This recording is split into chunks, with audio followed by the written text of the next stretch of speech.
जब भारत आजाद हुआ था उस समय रक्षा उत्पादन के लिए भारत में बहुत सामर्थ्य था। उस समय भारत में 100 साल से अधिक समय से स्थापित रक्षा उत्पादन का इकोसिस्टम था और भारत जैसा सामर्थ्य और पोटेंशियल बहुत कम देशों के पास था। लेकिन भारत का दुर्भाग्य रहा कि दशकों तक इस विषय पर उतना ध्यान नहीं दिया गया जितना देना चाहिए था।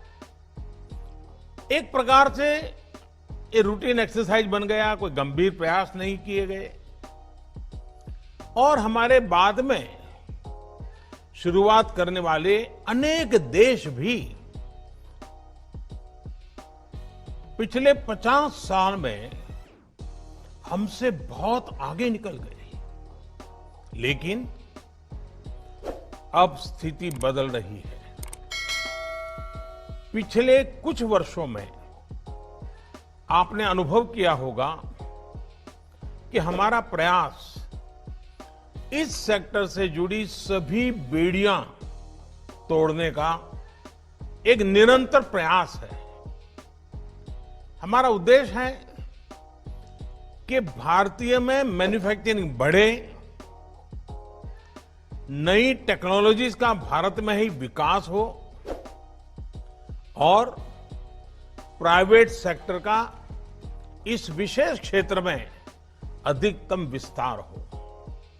और इसके लिए लाइसेंसिंग प्रक्रिया में सुधार, लेवल प्लेइंग फील्ड की तैयारी, एक्सपोर्ट की प्रक्रिया का सरलीकरण,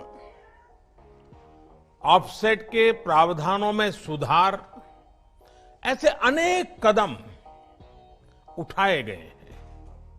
साथियों, मेरा मानना है कि इन कदमों से भी अधिक महत्वपूर्ण है रक्षा क्षेत्र में देश में एक नई मानसिकता हम सब अनुभव कर रहे हैं।